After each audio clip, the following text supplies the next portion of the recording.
Bismillahirrahmanirrahim. Assalamualaikum warahmatullahi wabarakatuh. Perkenalkan, saya Ashabi Malik dan merupakan mahasiswa semester 6 dari Universitas Profesor Dr. Hamka, Fakultas Psikologi. Alhamdulillahirrabbilalamin. Wassalatu wassalamu ala asrafil anbiya'i wal mursalin wala alihi washabihi ajmain amma ba'du. Segala puji bagi Allah yang telah memberikan beribu-ribu nikmat kepada kita semua, serta salawat dan salam mari kita limpahkan kepada baginda Nabi Muhammad SAW yang telah membawa kita dari zaman jahiliyah ke zaman terang benderang seperti pada saat ini. Tidak lupa kepada keluarganya, sahabatnya, dan pengikutnya hingga kita semua diberikan syafaatnya hingga yaumil akhir. Amin. Nah, pada kali ini saya membawakan tema yaitu amar ma'ruf dan nahi munkar. Apa sih amar ma'ruf dan nahi munkar itu? Nah, jadi amar ma'ruf nahi munkar itu memiliki arti atau seperti yang kita pada ketahui semuanya, menyuruh dalam kebaikan dan mencegah kemunkaran. Nah, dalam konteks ini merupakan sebuah kewajiban nih bagi kita semua untuk memahami istilah di atas dan menerapkan pada kehidupan kita sehari-hari. Amar ma'ruf nahi munkar merupakan salah satu ciri dari orang-orang yang mendapatkan kasih sayang dari Allah Subhanahu wa Ta'ala secara menerus, baik di dunia maupun di akhirat.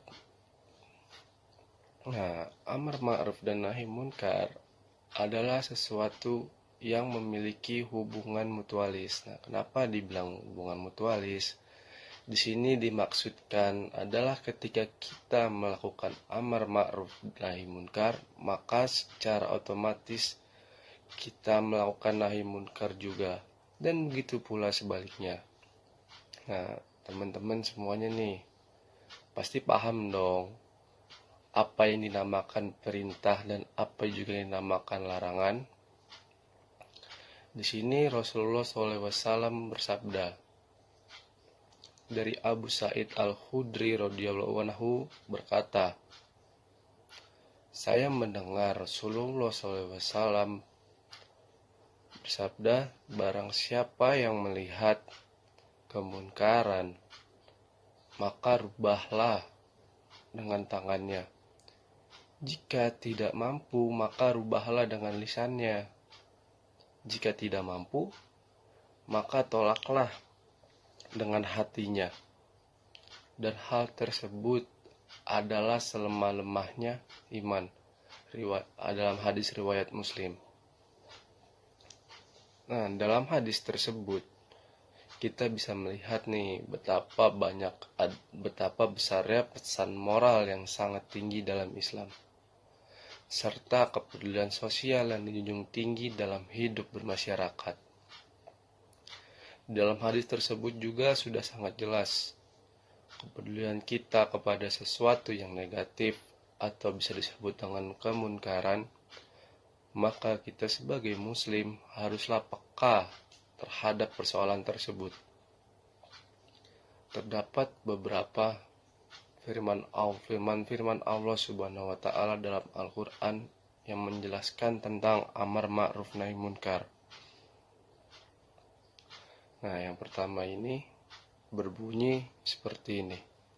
Kamu adalah umat yang terbaik yang dilahirkan untuk manusia, menyuruh kepada yang ma'ruf dan mencegah dari yang munkar, dan beriman kepada Allah Subhanahu wa Ta'ala. Dijelaskan dalam Quran surat Al-Imran ayat 110. Lalu yang kedua berbunyi, telah dilaknati orang-orang kafir dari Bani Israel dengan lisan Daud dan Isa putra Maryam. Yang demikian itu disebabkan mereka durhaka dan selalu melampaui batas. Mereka satu sama lain selalu tidak melarang tindakan munkar yang mereka perbuat. Sesungguhnya amat buruklah apa yang selalu mereka perbuat itu. Dijelaskan dalam Quran surat Al-Maidah ayat 78 sampai 79. Nah, teman-teman sekalian yang berbahagia, dan semoga selalu dalam lindungan Allah Subhanahu wa taala. Pada saat ini kita hidup di zaman modern, zaman yang serba gemerlapan, yang dimana setiap orang lebih mementingkan duniawi daripada akhirat.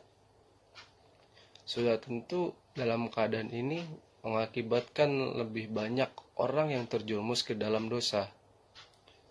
Sementara mereka yang tidak menyadarinya atau mereka yang pura-pura tidak mengerti bahwasannya yang mereka lakukan itu adalah perbuatan dosa. Dalam keadaan seperti inilah yang mendorong kepada kita agar giat dalam melaksanakan amar ma'ruf nahi munkar sebagai bentuk upaya untuk membendung kemaksiatan agar tidak terlalu meluas ke daerah yang masih tergolong baik.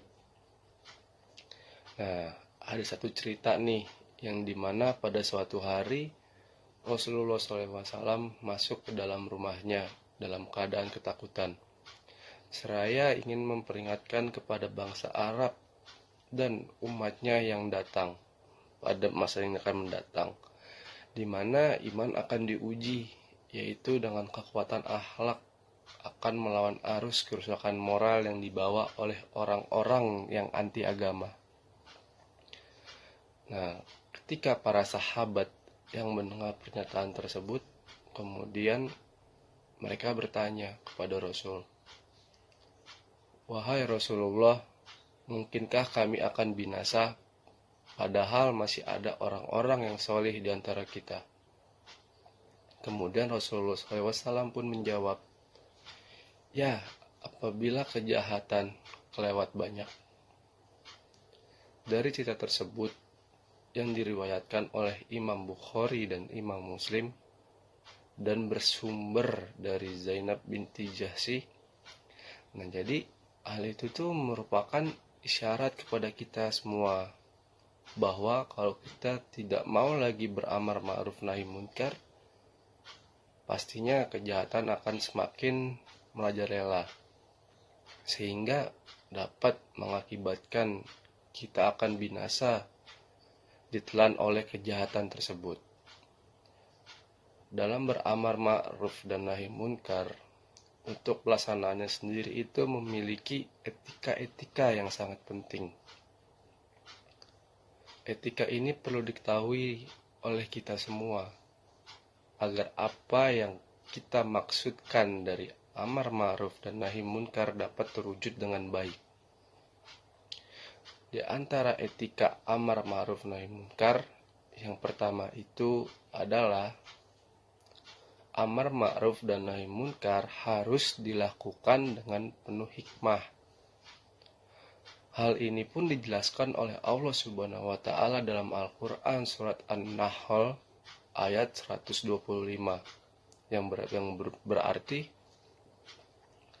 "Serulah manusia kepada jalan Tuhanmu dengan hikmah dan pengajaran yang baik, dan berdebatlah dengan mereka dengan cara yang baik. Sesungguhnya Tuhanmu dialah yang lebih mengetahui siapa yang sesat dari jalannya, dan dialah yang lebih mengetahui siapa yang mendapat petunjuk." Lalu untuk etika yang kedua, dalam amar ma'ruf dan nahi munkar harus dilaksanakan dengan penuh kasih sayang. Dan untuk etika yang terakhir, dalam melaksanakan amar ma'ruf nahi munkar juga harus memperhatikan kemaslahatan dan kemafsadatan yang mungkin terjadi di masyarakat. Jangan sampai pelaksanaan nahi munkar nanti malah menimbulkan kemunkaran yang lebih besar. Auzubillah min dzalik. Lalu teman-teman sekalian yang berbahagia, nah jadi demikianlah kewajiban kita di dalam melaksanakan amar ma'ruf nahi munkar. Sesuai dengan firman Allah Subhanahu wa taala dalam Al-Qur'an yang berbunyi, dan hendaklah di antara kamu golongan umat yang menyeru kepada kebajikan, menyuruh kepada yang ma'ruf, dan mencegah yang munkar. Merekalah orang-orang yang beruntung. Akhirnya, marilah kita sekalian berdoa kepada Allah Subhanahu wa taala, semoga selalu diberi nikmat untuk melaksanakan tugas amar ma'ruf nahi munkar, dan apa yang kita laksanakan dapat memberikan dampak yang begitu besar dalam mensiarkan agama Islam, dan semoga kejahatan dan kemungkaran itu sirna. Amin amin ya robbal alamin. Nah, jadi demikianlah yang dapat saya sampaikan. Akhirul kalam. Assalamualaikum warahmatullahi wabarakatuh.